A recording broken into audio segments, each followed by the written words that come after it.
All right. What? Welcome to Crossing the Streams. Oh, this is exciting. Woo! Got a couple great guests. Scott Curtis, Jason Gilleran. Marcy's no longer a guest. She's part of the crew. And Wow. Got the dog over. to answer your question, Jason, that's when you'd use mute. And well, I don't have a dog. All right, let's kick things off real quick with the theme song. We're gonna let Jason start us off. It's gonna be special, folks. Okay. Here's the story of some lonely fellows who spend way too much time watching the TV. All of them have jobs and friends. Well, not really. Just between you and me. Scott. They made a live show out of their hobby. Every TV watcher's TV watching dream. Jeff, Ron, Sal, and Bob, and there's Howard. That's why they call it Crossing the Streams. I got ahead of myself. Ron. And then one day they made live on all the platforms. You could hear the people laugh and shout and scream. Still can't find another word that rhymes with platform, but man, we crossed the streams. Here we go. Everybody, we crossed the streams. We crossed the streams. That's the way. We crossed the streams. Dome. Oh. Jerry. Wow. I know, right? That was was a rough. rough one. So, welcome to Crossing the Streams, where we answer the universal question. I just finished binge watching something, and now I got to watch something else. What should I watch? We have 103 hours of streaming TV suggestions for you on our YouTube channel. This is episode 104. We got a couple special guests with us today. We have first-time guest Jason Gilleran. Jason, tell everyone a little bit about yourself. Yeah, hi. I met Jeff. I met you through doing stand-up at Mark Ridley's Comedy Castle. Been doing stand-up for 5 years. I don't know what else to tell you. I'm an older guy. I'm a doctor. We'll get to that, I guess. I don't know. All right. Well, welcome to the show. And then longtime friend of the show. He's an OG. He was one of our early guys. Scott Curtis. Welcome back. Nice. Hey, thanks for having me, Jeff. You're welcome, man. You want to remind everyone about your podcast, your awesome podcast? Yes, I have a podcast called Behind the Bits, and this month it's actually 3 years. I've been running it for 3 years. And I really enjoyed doing it. I've got a guest and well-known in the comedy community, Nathan McIntosh. He's coming up in a couple weeks, and he's got a new special out called Money Never Wakes. It's on YouTube, and really enjoyed talking to him. So, yeah, that's me. Awesome. Nice. And hey to Carmen and Lee and Jerry. Thanks for joining us. This is awesome. We got a couple things. Couple things real quick. What we got? We have a birthday. It's Ron Lippett's birthday. Happy birthday. I'm an old birthday. bastard. Just an old bastard. Happy birthday to Ron. Yeah. Thank you, guys. Appreciate that. Well, thanks for sharing your birthday with us. Yeah, I wouldn't be anywhere else, Jeffrey. That is awesome to hear. And then we did, in sad news, David Crosby died. Yeah, so Crosby, Stills, and Nash. So when he on my Facebook, we were sharing the story. We went and saw, this was what was it, the Gulf War, around the Gulf War. And so we went, we were at Eastern. Marcy and I were at Eastern together, but she wasn't in this story. But we went to Grand Rapids and we saw Crosby Nash at a small theater, front row. And there, it was incredible. And on the way back, I hit a deer. And my friend Aaron, who's since left us, but a good friend Aaron, they're driving by. This is before cell phones. And his girlfriend at the time, Doreen, goes, I think that was Dwoskin's car on the road. And so they turned around and came and got us. And then some trucker hit the deer, and then took the deer. And then legally it was my deer. If you hit a deer, it's legally yours, just so you know. And anyway, so that's what I thought of when David Crosby died. So Did anyone catch his final tweet? was it the one about the Beatles? No, well, I think this is correct, but I read in the paper his final tweet was talking about whether he was wondering whether it was cloudy in heaven, which I thought was an eerie tweet. Yeah, it is. It is. That is. So anyway. all right. Well, we got that, and then I don't know what else going on. Wait, let me check the comments. Let's go to the comments. Yeah, what do we got? We got happy birthday, Ron. And then Lee. Oh. Carmen's ready. All right, everyone's ready for you. Everyone's ready for you. Let's start. Listen, I'll take a story about running over a deer. Why not? I wish Bob was here so we could all talk. We could talk about Tom Cruise's Top Gun Maverick getting a Best Picture nomination. How about that? I couldn't finish it. I watched 30 minutes of it. It was an odd selection of movies that got chosen. But it won on. It was nominated rather on technical merit, right? It didn't win a Best Picture, did it? Yeah, it was. Yeah, because there's like 10 Best Pictures. They expanded it years ago, to make it more appealing. You know what I mean? So it wasn't just all the art films. Interesting. I didn't see that. Yeah, there's no way. It will not win. Can I just say, if we were all to exchange glasses, I don't think anybody would know. So funny. That's funny. Although I am wearing readers. I can't speak for the rest of you guys, but these are not actual glasses. So, got it. Yeah. If I take mine off, keep them on. I'm gone. Yeah, I can't see either. But Elvis got nominated. Avatar, The Fablemans. Did you guys see The Fablemans? Not yet. I haven't seen it yet. Saw Elvis. Just saw Elvis.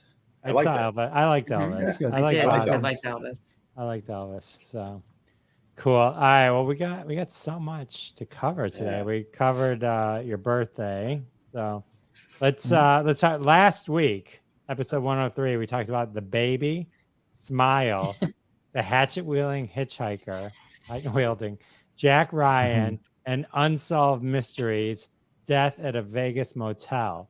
That was a jam-packed episode. Today, we're talking about that 90s show, Chance, Ghost Story. I guess it's the reboot show, Night Court, and Dopesick we're going to talk about. So we got a lot of good stuff for you. Let's kick off with not Chance. I thought that was Ghost Story. Let's check off with Ghost Story. Ghost Story, absolutely. And I'm sorry Bob isn't on the podcast today, the webcast, because he actually saw Ghost Story. Has anyone else seen it? I haven't seen it. I haven't. It is a classic from 1981. And just right off the bat, I'm just going to express to you, this was when, horror tales were told without CGI. And in this particular movie, there was no gratuitous, slashing and blood. In fact, I don't think there's any blood in the movie. So this relies on the story, and it is a superb story, which is built around an amazing cast. So let me just set this thing up for you. By the way, the movie's from 1981. It's an hour and 45 minutes long. Supernatural horror film directed by John Irvin. Anybody know what John Irvin directed for? He's an Academy Award-winning director. Anybody know? Yes, I do know. Tell me. He directed Hamburger Hill. He did direct Hamburger Hill. That's exactly right. Thank you. He also directed one of my very favorite early 80s movies, Dogs of War, with Christopher Walken, which I thought was a fantastic film. That was actually his directorial debut. So he went from Dogs of War straight to Ghost Stories into Champions, all which were excellent films. But let's focus on Ghost Story. Let's start first off with the cast. How about Fred Astaire, Melvin Douglas, Douglas Fairbanks Jr., John Houseman? How's that for starters right off the bat? And these are all, to begin with, amazing storytellers, amazing actors who can absolutely. And they're all ghosts now, right? They're all ghosts now. Yes, that's true. So as I said, let's set this thing up. It's a 1981 supernatural horror film.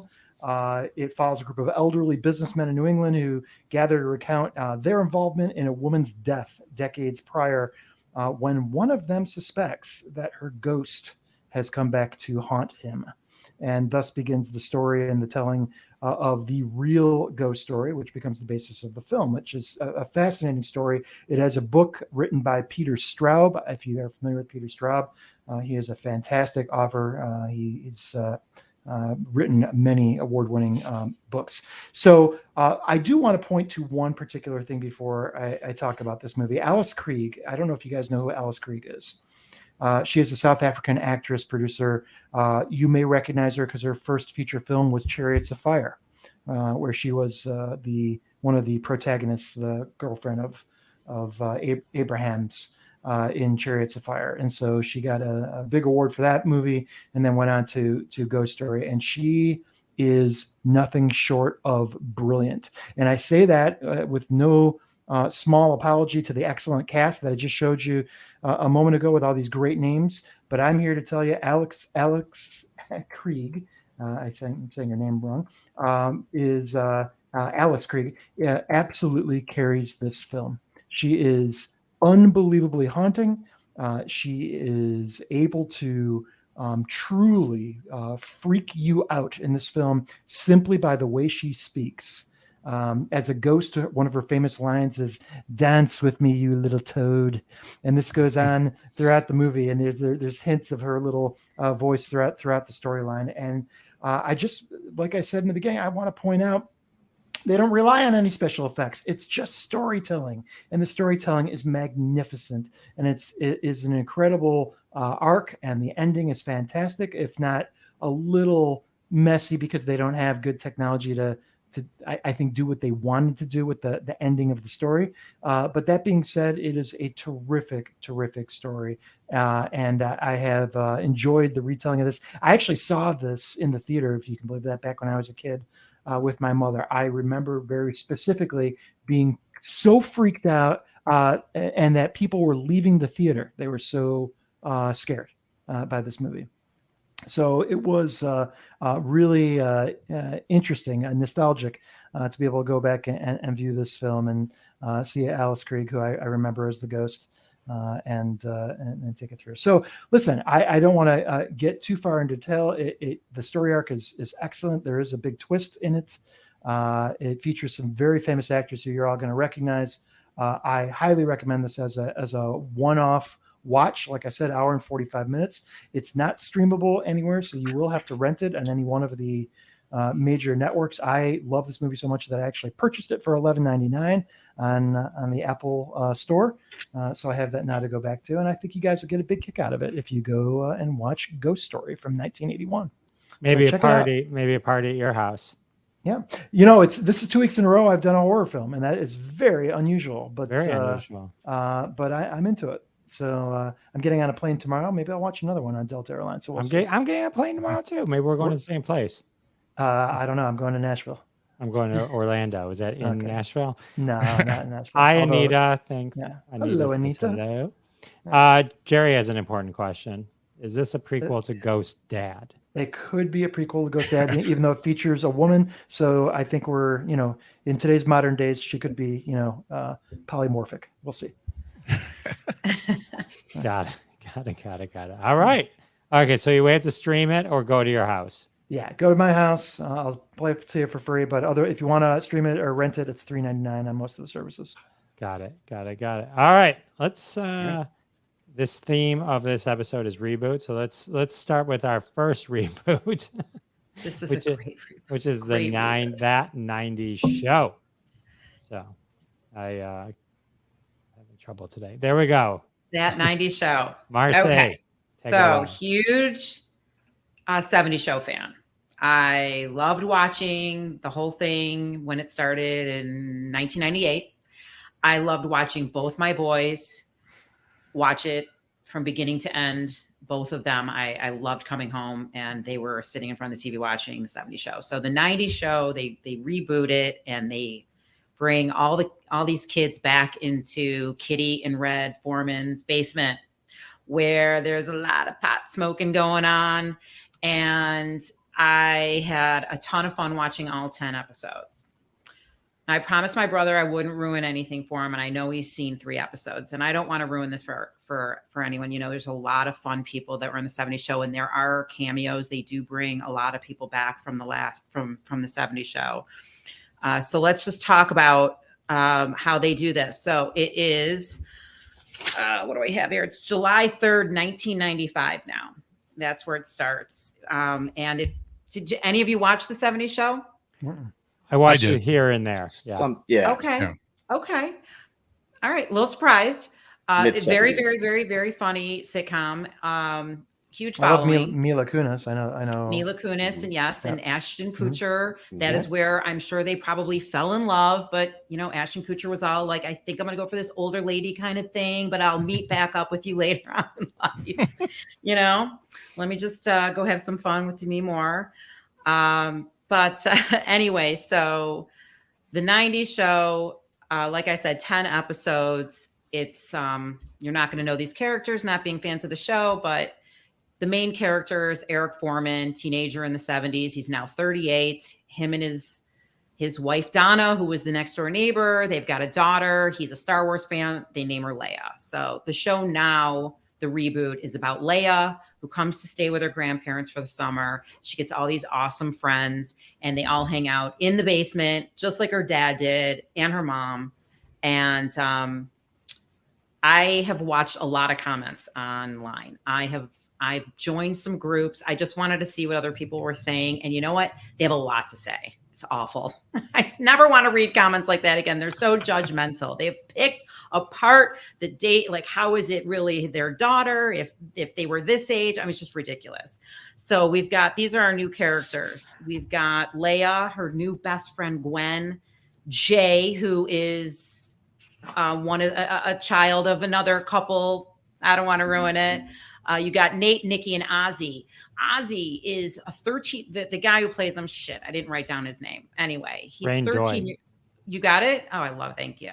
He's 13 in real life. He is playing a gay kid. He's hilarious. I think he's awesome. There's so much negativity online about the character, and like a lot of people aren't liking him. A lot of people are loving him. It's truly annoying. I think he's amazing. I laughed my butt off from beginning to end. It's just fun. It's just fun. That's it. Mm. You sit down. They're less than 30 minutes each episode, and it's a good time. But I gotta say, if you haven't seen the 70s show from the beginning, I would go back and watch that first, and then come and watch these. But I think there's plenty of people out there that have seen the 70s show that will enjoy the 90s show. I think they did a great job, and I look forward to season 2. I've seen the 70s show. It was one of those shows that I watched every now and then. So I was familiar with the characters, but not. It's what's amazing is Kurtwood Smith and Deborah Jo Rupp. It's like as if they were frozen in time. And then I mean, they look like not a moment, and they were because they were the oldest in the cast in the 70s show, right? They were the parents. So it was like Deborah Jo Rupp is I know her more from my wife's obsession with Friends, because she married Phoebe's brother. She is hilarious in that role. I'm a huge fan of hers. I think everything. Yeah, she's good. She's in WandaVision. She's really good in that. But all right, so this is good. And what's this on again? It's so crazy. So it is on Netflix, but the 70s show is on Peacock, or you got to pay for it through Amazon. I want to just mention one other thing to my viewers out there that have a problem with a laugh track. Stop it. First of all, they have to have a laugh track. They had a laugh track in the last show, and everything is the same. And I've seen my kids complain about a laugh track. It's okay. There's still a live studio audience. The laugh track is just giving it a little something extra special. Are they? Do we know that to be sure? You know what? I don't mind a laugh track. I wouldn't mind a laugh track in reality in my own world. Generally, if there's a laugh track, it means they've filmed it in front of a live audience. And so yes, there likely was laughs. And from what I understand now versus now versus like how they used to do it is they used to do it and then they'd laugh and maybe they'd redo something. Now they just dray it out. They might do a scene 50 times, because a lot of times if they don't laugh, they'll rewrite the scene and then they'll reshoot a scene. They can do it based on the immediate reaction from the audience. But then you can't. The problem I think I have with laugh tracks, which I'll mention when I talk about Night Court, is that I think they add it in. You know what I mean? So it's not the full natural reaction, or it seems like it's a little sweetened. It doesn't seem as it seems more of a cue to laugh versus if you're watching like Parks and Rec, right, which does not have a laugh track, which is just funny and it's funny. Or shit like Schitt's Creek is, things like that. I remember reading that a bunch of these shows in the 80s and 90s with laugh tracks had dead people in them. You guys remember reading about that? No. That a lot of the voices that you hear in the laughter in the audience are people who died years ago, and you're hearing dead people laugh. I swear to God, Google it. I'm not kidding. So that was the criticism about laugh tracks. They were so old they were using dead people. Where can I sell my laugh so it can be used in a laugh track in 50 years? You can live on in eternity, right? Yeah. That would be awesome. Laughing ghosts. All right. So, all right, we'll check out the 70s show and the 90s show. And then we'll go from that. Sounds great. Thank you, Marcy. Thank you. Cool. All right, let's what are we doing? Okay, here, let's do Dopesick. This is Jason's debut. Hey, So, all right. Okay. I normally like shows that are entertaining and funny and goofy, like Schitt's Creek. This one was pretty serious. So Dopesick was a docudrama that's on Hulu. Came out in late 2021. It's only one season, 8 episodes. It's based on a nonfiction book called Dopesick, Doctors, Dealers, and the Drug Company that got America Addicted or something like that. And so it really kind of has an opening and a closing. It really has I see things that say Dopesick season 2. I'm like, there's not going to be one. It was a pretty closed story. Basically, it is about the opioid epidemic and told in terms of a lot of different stories. So there's basically 3 storylines going on that are going. And the thing you have to realize, it goes back and forth a lot. So it kind of takes place between around 1996 and then even up to sort of like 2010 somewhere, where there was kind of the closure, but a lot of it is 1996 to 2005. And that's sort of what where they start with Purdue Pharma, which was a company that obviously a pharmaceutical company, and they are the supervillain, I guess, in this series, of course. And they were the ones that came up with a lot of drug marketing campaigns back in the 50s and 60s. They got Valium. They got Valium really popular. They're like Mother's Little Helper. That was one of their things. That was actually the father of the guy that pushed the OxyContin. So this is about OxyContin getting released and marketed to America, and how they kind of pushed it through the FDA. There's a lot of back channeling stuff going on. So there's a story about Purdue Pharma and Richard Sackler, who's the kind of mastermind of trying to get this drug pushed onto America.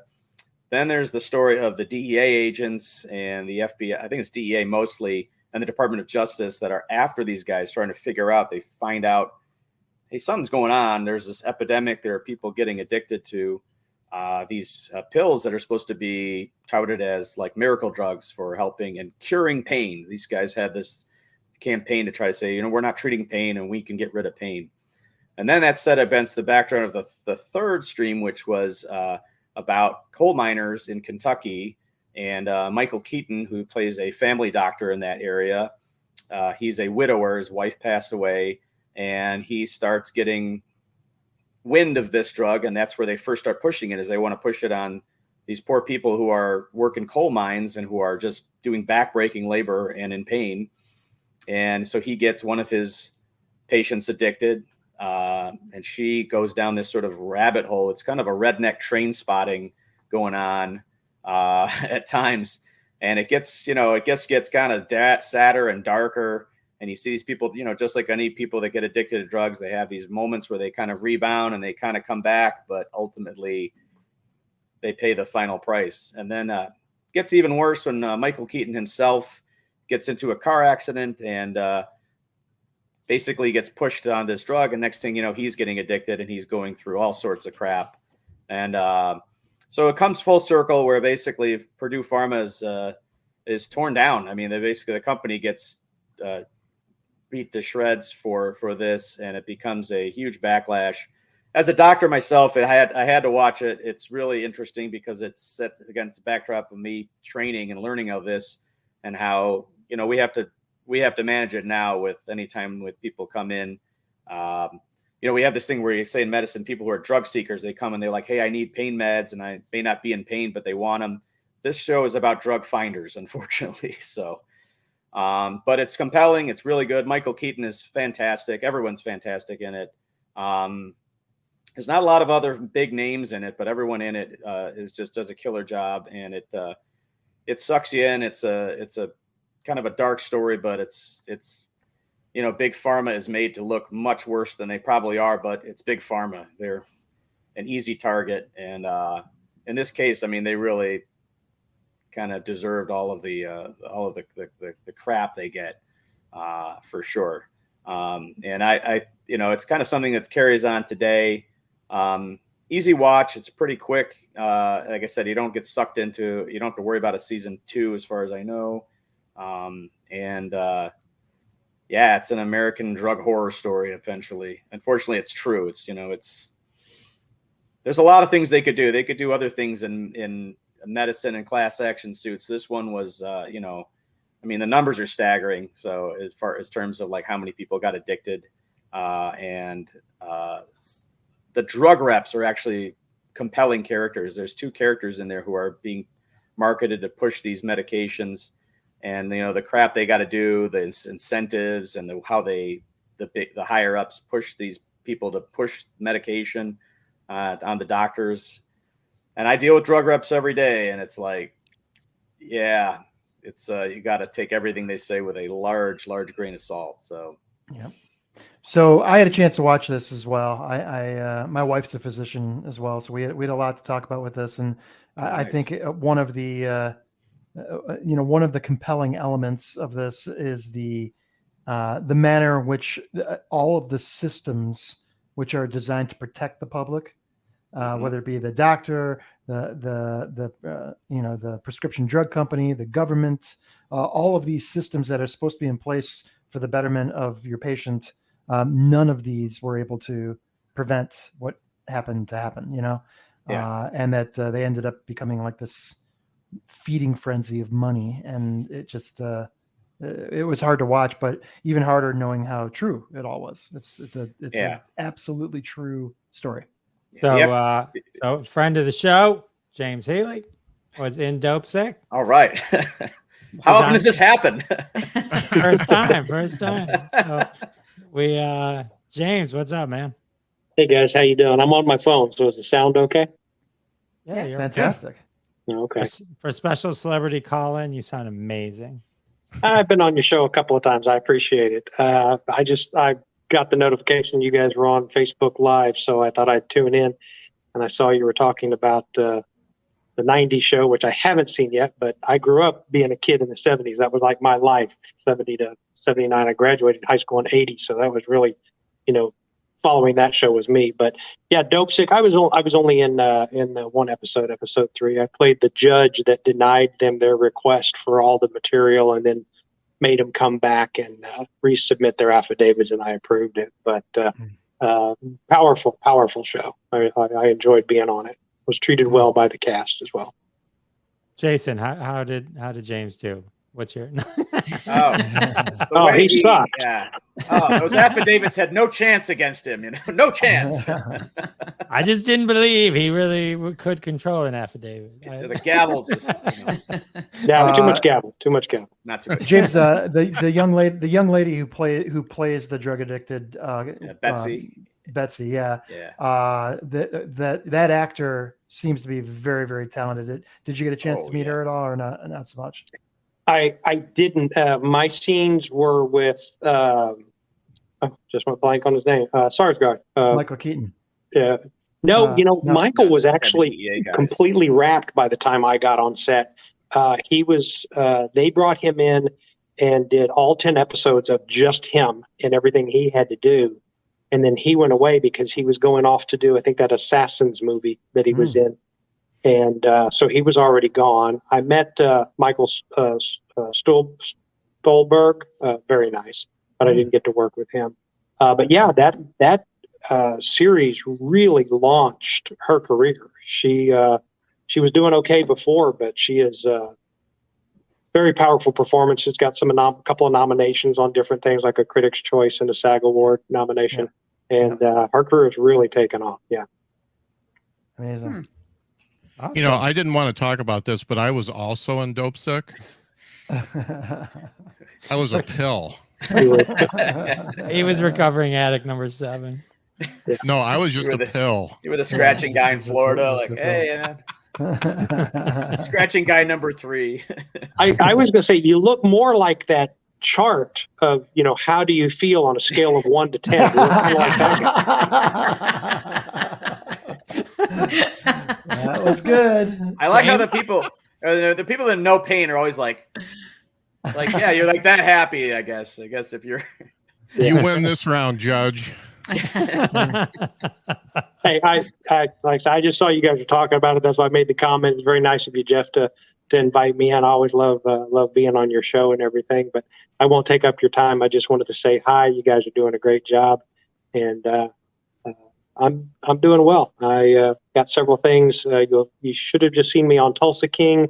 You'll see me in Killers of the Flower Moon in May on Apple TV with De Niro and Leonardo. And I just did an episode of East New York, the CBS series. It'll be out probably within, I think they're taking a break because of this Super Bowl. And then I'm on my way. I leave next week to go to Florida, go do a movie down there. So what were you in Tulsa King? Do what? What did you do in Tulsa King? I played a doctor. Yeah, played a doctor. I was the doctor that told Mr. Invenizi that he was going to be just fine. The cancer hadn't spread. Everything was great. And then he died. But that was you on the computer? That was me on the computer. Yeah. Oh, fuck. Yeah. I was, when we filmed it, I was like, I knew when I got there, I was like, this is going to end up one of two ways. I'm either going to have some great shots, or they're literally just going to film over their shoulder, laptop, see me in the distance. And that's what they did. And you don't know until you go do it. So. Oh, well, it's awesome though. It was an amazing show. Marcy was just talking about it. I did that one a couple weeks ago. Love and spent like 5 minutes about the guy on the computer and talking about. It was the best part. It's just like if you see my post on Instagram, I just put out for this Killers of the Flower Moon. There's this big picture of Leo and the Native American actress, and they've got coming in May and all this, and they've got the title credits, and then down here in the corner there's this little writing of Leo and Bobby, and then there's this big print that says James Healy Jr. I mean, I had to add that for my post, but it's on there. Nothing Photoshop can't fix. So there you go. Awesome. All right, my friend. I'll let you go. You guys enjoy the rest of the show. It was good seeing you. Nice to meet you. Thanks. Yeah, nice meeting you. Coming on. Great seeing you again. Bye-bye. That was What a privilege. Cool. That Nice. was cool. Yeah. That was fun. Hey, who picked Dopesick? I did. Right? Do you have Ashton Kutcher somewhere back there? Yeah, I know, right? I bumped Kushner for him. Yeah. Awesome. All right. You know what? I'm gonna let you finish the show, Scott. So let's do Night Court, the reboot. So has anybody seen Night Court? Just I haven't. I won. Okay. How many are there? 3 episodes? So far? There's 3 episodes. So I reserve the right to come back. So Night Court, the original Night Court from 1984 to 1992. Have you guys seen the original Night Court? Sure. So I have. Oh, yeah. this is a Big fan. reboot. This is it's a reboot. It's more of a, I'd say, continuation, right? It's decades later, and so the original Night Court though is one of my, I love it. I have such fondness for the original. This was Harry Anderson. I thought was so amazing, and I always thought it was the funniest premise funniest premise that he got the job because he was the only one home, right? So that was they were making the guy was making appointments.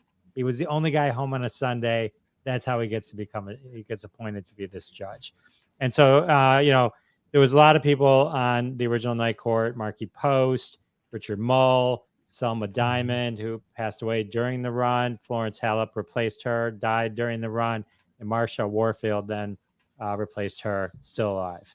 And then Richard Mull, and then John Larroquette was you'd say the breakout, I think, of the original one, in that he won the Emmy so many times, I think 4 times. He actually took himself out of the running. So that either other people could do it, or sometimes maybe they just feel like it's enough. So this Night Court takes place many, many years later. This set, identical. It's like as if nothing has changed. The premise of this is Abby Stone, who is played by Big Bang Theory's Melissa Rauch. You might get thrown for a second because her voice is so distinctly different than Bernadette from Big Bang Theory. Yep. But she plays Harry Stone's daughter. So Harry Stone has passed away, just like in real life. And so it's been many, many years, and she's a judge now, and she's taking over the Night Court. And the only original cast member from the original Night Court is John Larroquette, Dan Fielding, except this time, instead of the prosecutor, he's the defender. Okay, so it's a sitcom with a laugh track. Fred Carroll, who mentioned earlier in comments how I feel about laugh tracks. Let me just say, if this was only one episode and I'd only watched the one episode, I would say, wow, did they just over try so hard? It just seemed like with the laugh track and how they were just trying to make this so fun. If you read the reviews, most of the reviews were all like, this is the biggest #1 comedy and forever for them. And, it's like, this is finally a watchable sitcom. But if you read on Facebook, people, they're like, this is garbage. This is the worst. I can't even get through it. And I agree with that on the first episode. It's hard. It was hard to watch the first episode.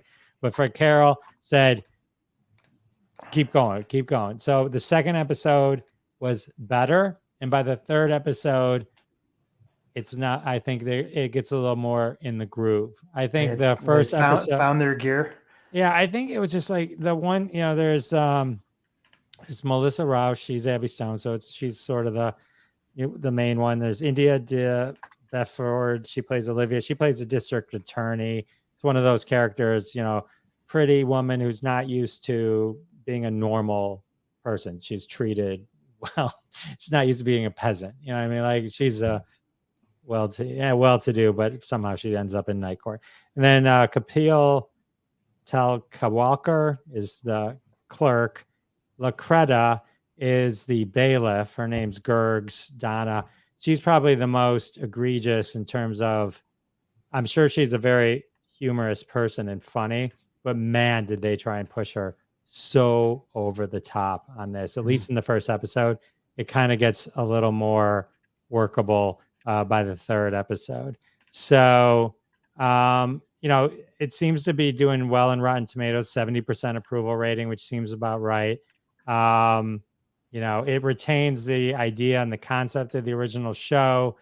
And I think, my guess is I don't know how many episodes they're doing. I think there's 6 or 7 episodes total. I'm guessing by the end of the run, at least 3/4 of it will be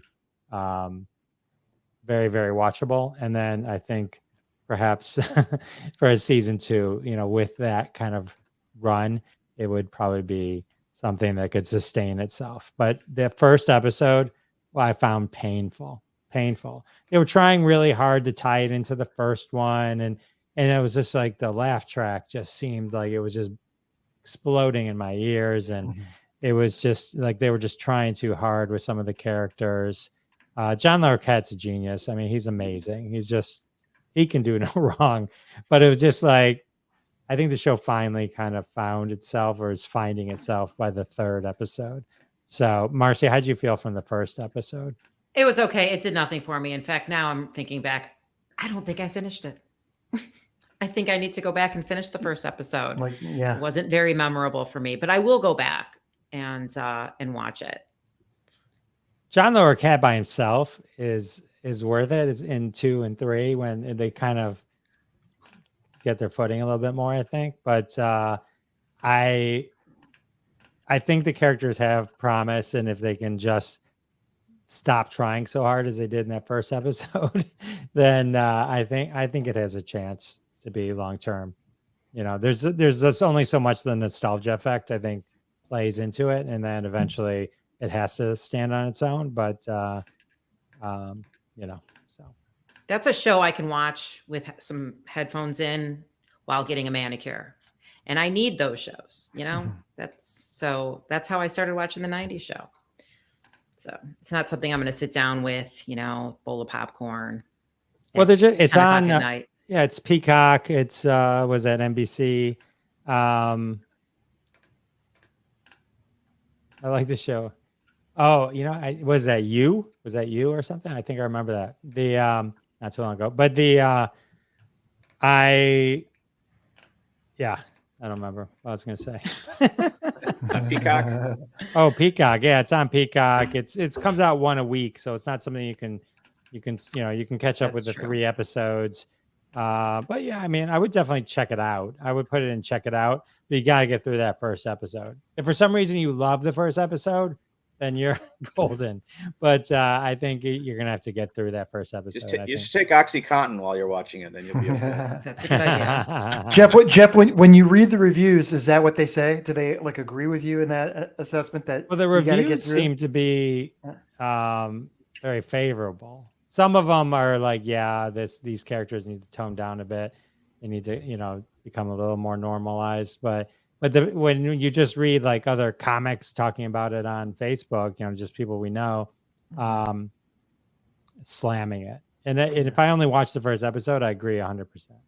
So, But there's so many shows where people are like, you got to get through the first 5 episodes and then it's amazing. So that's not so bad. no, I mean, it's fair. I mean, it's like, it's rare that a show, Santa Clarita Diet is one of my favorite shows ever. And you got to get through that first episode. If first episode is not great, but it gets itself together right away. It finds its rhythm right away.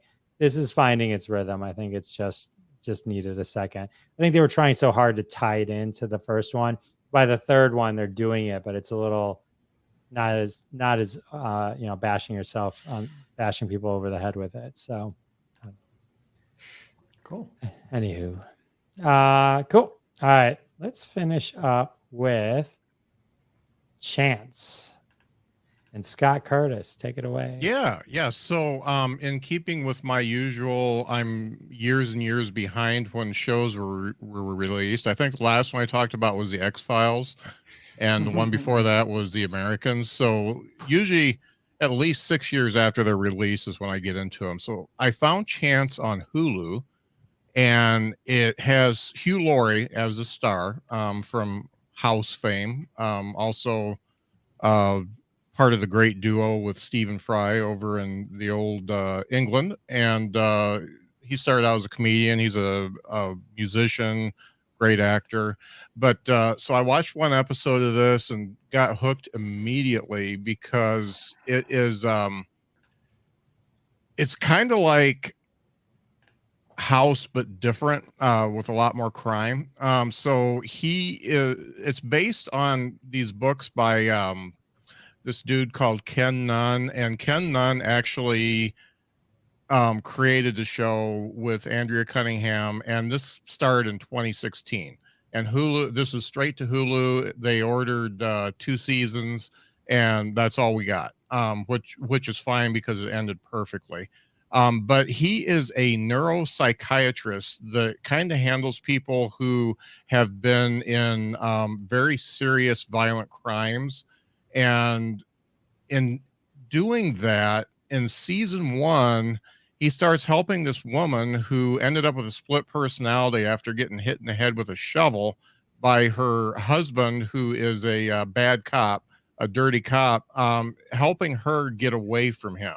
So he gets into a little bit of vigilante mode in this, but the really bright part of this are two actors. One of them is Ethan Suplee, who you might remember from, he was in a lot of the Kevin Smith films like Mallrats, Chasing Amy, Dogma, and then he was with Jason Lee then in My Name is Earl. So just this big, huge guy. So he's in it, and he meets him at an antique store restoring furniture. But by night, he's kind of this mercenary and will pretty much do anything you want him to do, all the way up into killing people, including killing people. And his scenes are really my favorite. I mean, he is just fantastic on how intense he is, and yet how much in tune with the human spirit he is at the same time. It's just really amazing the way he plays against Hugh Laurie, and he really overshadows him in every scene that they're together. I mean, he just takes it completely from him, and they get together and they do all this stuff in season 1 to help this lady. And I'm not going to tell you how it ends, but it's got a pretty big twist ending.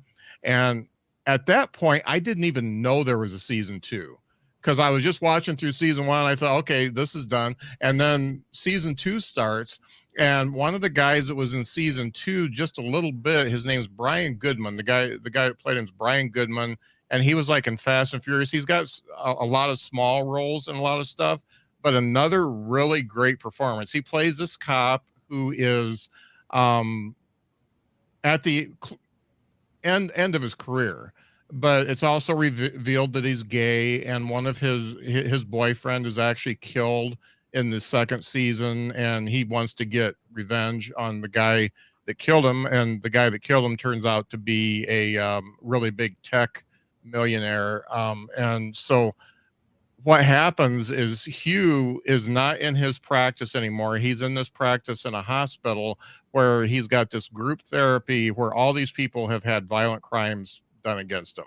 And then he becomes a super vigilante at this point. And Ethan, who he goes by D, he just goes by D. His name's Darius, but he goes by D. But him and D are just like stalking all these people that did all these horrible crimes and doing horrible shit back to them. Like, D comes up and just completely dislocates a guy's arm so he can't use it anymore. And then Hugh Laurie ends up beating the shit out of a guy in an alley. So they're doing all this stuff, and of course the plot twist is it comes back to haunt him, because it's pretty easy to figure out that his patients are the ones, they're the victims that are being vindicated in this show.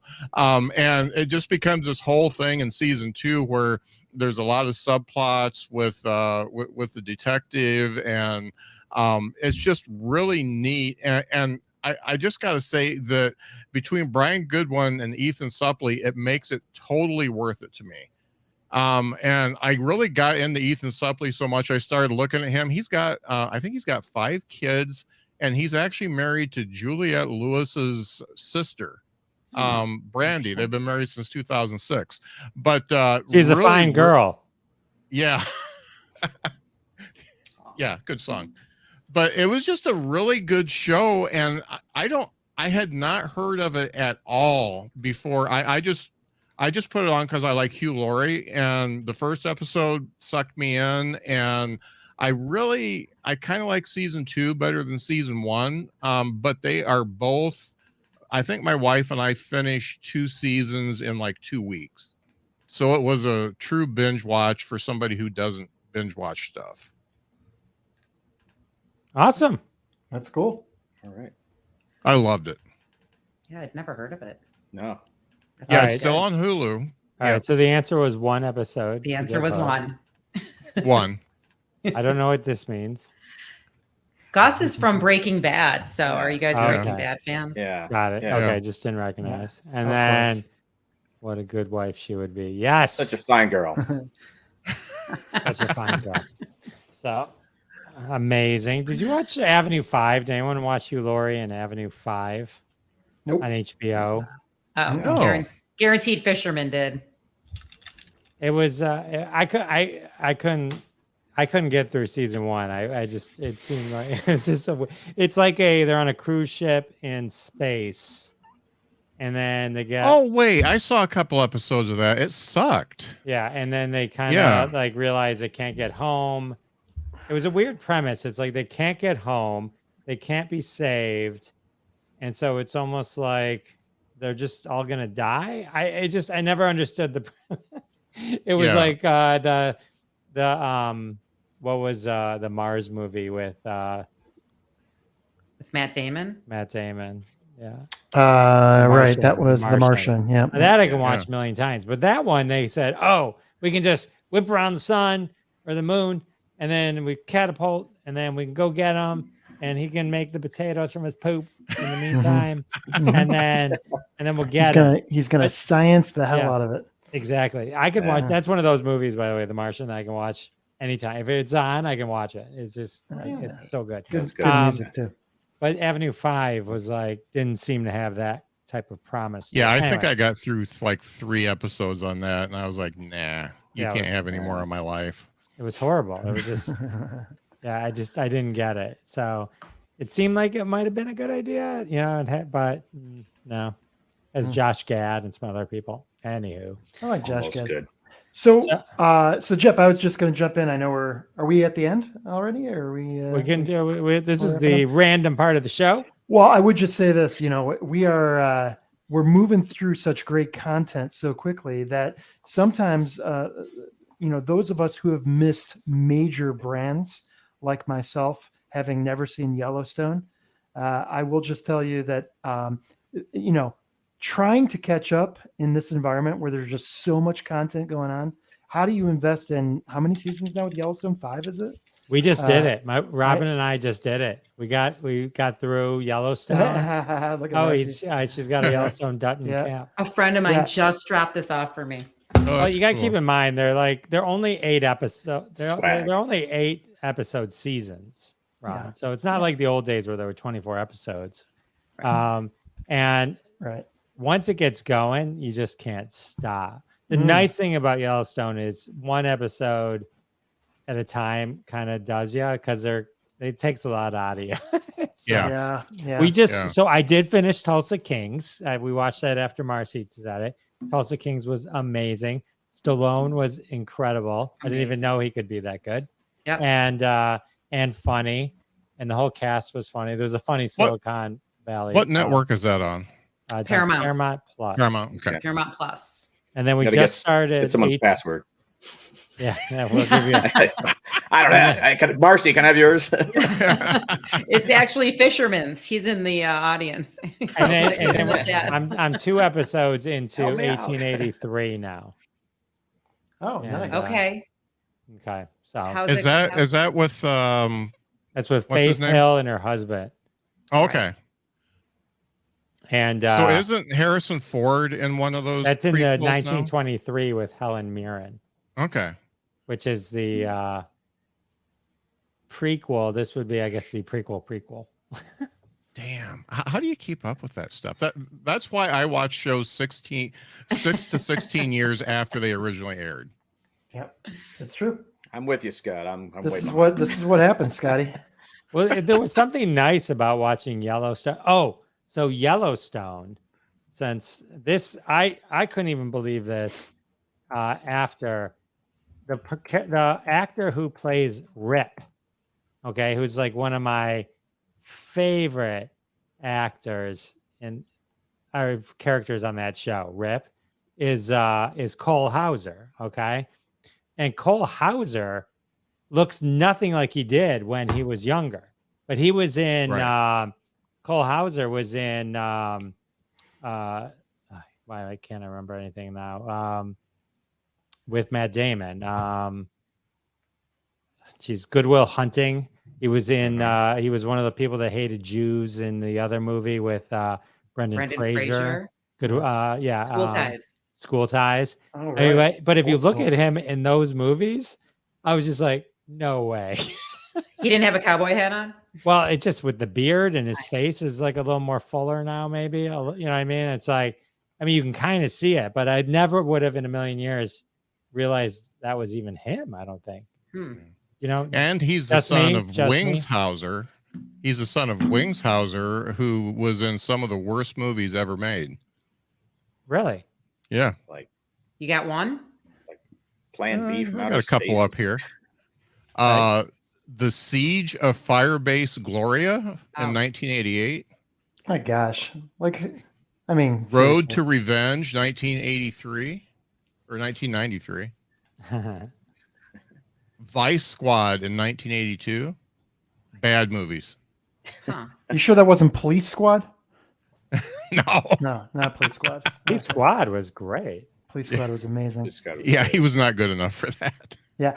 So speaking of Police Squad, I just have to say I was on the phone with a friend watching the original Naked Gun. I haven't seen it in a decade or more. It still holds up, dude. It is still such a freaking funny movie. Even the O.J. Simpson scenes are funny. Somehow they're still funny. Yeah. I never really appreciated how brilliant Leslie Nielsen is. So I saw an interview with him. Maybe it was on TikTok or something. How they played it straight, even though it was a comedy, and so that's what made it super funny. But yeah, definitely watch Yellowstone. Yellowstone's awesome. Yeah, I'll check it out. Yeah, I'm on episode 3 now. Great. I'm gonna go to Yellowstone this summer, so I got to watch it now for sure. I'm planning. By episode 6, Robin and I were completely sucked in. Right. Awesome. It's like a requirement now. Awesome. Yeah. So, all right. Am I the only one? You look at the old Cole Hauser, you were like, "Oh yeah, that was him." You knew that? I didn't know. He just looks so different. Not in a bad way. Just I don't know. Anyway, he's all grown up. I don't. It just go look. You just see. It's just anyway. It doesn't matter. He's amazing. Right? So it's anyway. All right. Say goodnight, Jason. Thanks for joining us. Say goodnight. Thanks for having me, Jeff. This was great. A lot of fun. Oh, thank you. And Scott Curtis, remind everyone where they can get their podcasts. Good night. The podcast is called Behind the Bits. I interview comedians. Marcy, say goodnight. Good night. I can't wait to watch all these. Let them Good know. night. Great to see everyone. If you need a mortgage, call Marcy. If you need a mortgage. Ron, say goodnight. Yeah, looking forward to sharing with you what's on the best of Delta Airlines starting tomorrow. So I'll be back. Thanks, guys. Awesome. And then my podcast, Sal and Bob, our other OG regulars, the Sal and Bob Show, and you can check out my podcast, Classic Conversations. I got John Wesley Shipp, the original Flash, also the father from Dawson's Creek, on this week, and Dave Thomas last week. So across 200. I'm coming up on 3 years also, Scott. So kudos to us both, and Sal and Bob too. You don't know, most podcasts don't even make it past 7 episodes. So it's the Dave Thomas, by the way, the Dave Thomas episode was fantastic. I didn't send you a note like I do with every single other episode, but it was really good. I do live for the notes, and so never like think like there isn't enough notes you could send me. But thank you very much. All right, well that's it. All right, well thank you guys. I will see Ron on the airplane tomorrow, even though we're going different places. And thank you very much. We'll see you next week. All right. And that has been another episode of Crossing the Streams. Join us every Wednesday at 9:30 p.m. Eastern Time, live on Facebook and YouTube. Follow the Jeff Dwoskin Show on YouTube to be alerted every time we go live with your hosts, Jeff Dwoskin, Ron Lippett, Howard Rosner, Bob Phillips, Sal D'Amelio. We're all in the socials. Follow us, listen to our podcasts, Classic Conversations, and the Sal and Bob Show. Check them all out, and we'll see you next week and every week when we cross more streams right here. See you then.